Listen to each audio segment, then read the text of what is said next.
bertemu kembali. Baik, bagi perkembangan berkaitan PRU DUN Sarawak ke-12, Gabungan Parti Sarawak bakal umum senarai nama calon. Perkembangan Bumi Kenalang langsung ke studio RTM Kuching. Kita bersama-sama Vanessa Mering di sana. Silakan Vanessa. Ya Azam, senarai calon bagi Gabungan Parti Sarawak GPS untuk pilihan raya umum Dewan Undangan Negeri PRU DUN Sarawak ke-12 dijadual diumumkan pada 4 Disember depan. Menurut Ketua Menteri Datuk Patinggi Tan Sri Abang Johari Tun Openg yang juga pengerusi GPS, pihaknya kini telah bersedia untuk menghadapi PRU DUN Sarawak ke-12 kali ini. Kita akan umum mungkin 2 hari before nomination. 2 hari before 6 lah mas. Kita nomination 6 kan. Akan umum mungkin 4 hari bulan. Beliau memberitahu demikian kepada pemberita selepas menghadiri Majlis Perancangan Pembinaan Kompleks Baharu Sekolah Swasta Sri Mawar di Naim Clubhouse South Lake Permai Jaya Miri yang turut dihadiri pengasas sekolah tersebut Datuk Amar Abdul Hamid Sapawi. Terdahulu dalam ucapan, Datuk Amar Abdul Hamid memaklumkan perancangan pembinaan sekolah berkenaan di tanah seluas lebih 9 hektar itu mampu menampung bilangan murid yang kian meningkat sejak ia beroperasi pada tahun 1980-an. Tanpa mendedahkan jumlah kos pembinaan, projek tersebut dijangka siap dalam tempoh 2 tahun. Sementara itu, dalam majlis berasingan, Ketua Menteri Datuk Patinggi Tan Sri Abang Johari Tun Openg memaklumkan Sarawak mengalu-alukan usaha berterusan Kementerian Perumahan dan Kerajaan Tempatan melalui Agensi Syarikat Perumahan Negara Berhad SPNB dalam menyediakan perumahan mampu milik di negeri ini. Ia bagi menyediakan keperluan untuk rakyat yang berpendapatan rendah. Datuk Patinggi Tan Sri Abang Johari memberitahu usaha tersebut akan membantu mempertingkat tahap pemilikan rumah dalam kalangan kumpulan sasar. Jelasnya, kerajaan negeri kini memberi tumpuan kepada prinsip rakyat dan Sarawak didahulukan. Justeru katanya perumahan mampu milik dalam lingkungan sederhana merupakan antara keutamaan kerajaan. Pentadbiran di bawah kepimpinan beliau mengambil pendekatan secara menyeluruh mengenai perkara ini yang bukan sahaja mempergiatkan usaha menyediakan rumah mampu milik kepada rakyat, malah menangani masalah pembiayaan akhir dalam kalangan kumpulan sasar dan mengurangkan tekanan kos dalam pasaran perumahan. Beliau berucap demikian pada majlis menandatangani memorandum persefahaman MOU dan Majlis Pecah Tanah Fasa 3 Projek Perumahan Rakyat Permai Jaya Miri. Pada majlis itu, Ketua Menteri turut menyaksikan MOU antara Ketua Pegawai Eksekutif SPNB Datuk Haslin Isnin dan Pengarah Urusan Kumpulan Syarikat Naim Datuk Hasmi Hasnan bagi bekerjasama dalam pembangunan perumahan Vista Perdana Fasa 3 di Permai Jaya. Pembangunan Fasa 3 ini merangkumi 694 unit buah rumah teres satu tingkat berkeluasan 900 kaki persegi. Pembinaan lapangan terbang landasan pendek di Bebuling di daerah kecil Sepauh akan bermula tidak lama lagi. Ketua Menteri Sarawak Datuk Patinggi Tan Sri Abang Johari Tun Openg dijangka menyempurnakan Majlis Pecah Tanah projek berkenaan pada 30 November ini.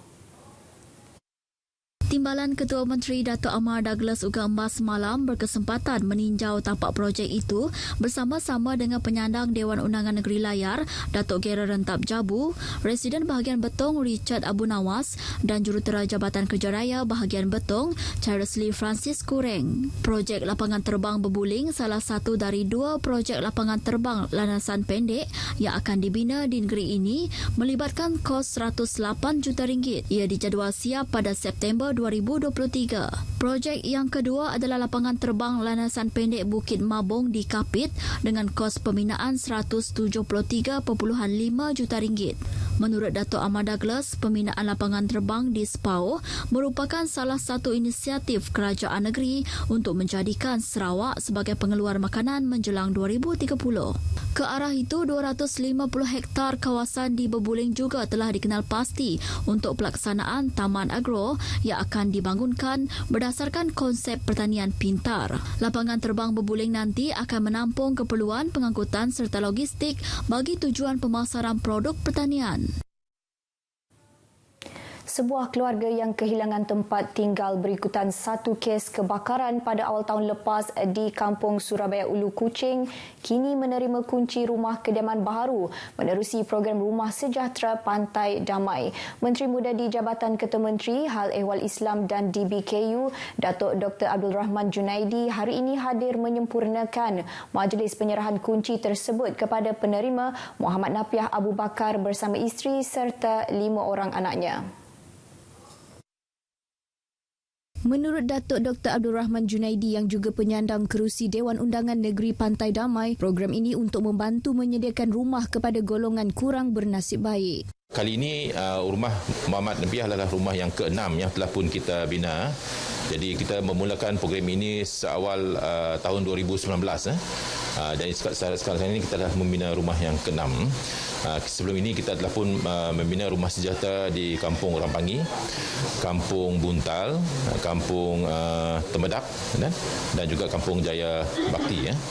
Tambahnya rumah yang siap dibina dalam tempoh 8 bulan itu menelan kos RM57,000. Pemilik rumah baharu tersebut, Muhammad Napiah, menyatakan rasa syukur atas bantuan yang diterima. Terima kasih kepada YB atas pembinaan semula rumah dan saya rasa sangat-sangat berasa bersyukur di atas pembinaan semula ini dan saya pun rasa bangga mendapat sebuah rumah yang bercirikan moden. Dalam pada itu, Jawatan Kuasa Khas Program Terbabit kini sedang meneliti permohonan pembinaan rumah baharu di sekitar kawasan Pantai Damai. Selain sebuah rumah di Kampung Bintawak Tengah sedang dibina dan dijangka siap dalam tempoh terdekat.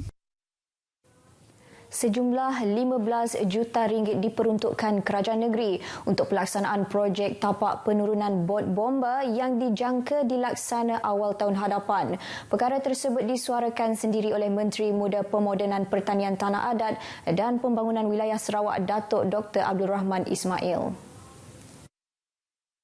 Projek ini di hujung kepingan Sungai Limbang dan projek ini sekarang ini dalam proses tender.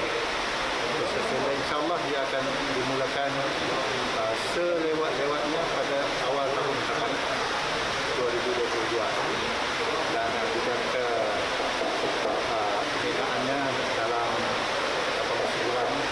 Datuk Dr. Abdul Rahman turut menzahirkan terima kasih kepada Ketua Menteri Sarawak, Datuk Patinggi Tan Sri Abang Johari Tun Openg yang telah meluluskan pelaksanaan projek tersebut. Beliau berkata demikian kepada pemberita selepas menghadiri majlis simbolik penyerahan bot penyelamat fiber dan enjin Yamaha berkeupayaan 15 kuasa kuda di Balai Bomba dan Penyelamat BBP Daerah Limbang. Dalam masa yang sama, pihaknya akan membantu BBP Daerah Limbang dengan menambah 2 buah bot penyelamat fiber dan 2 unit enjin bagi memenuhi keperluan di balai tersebut.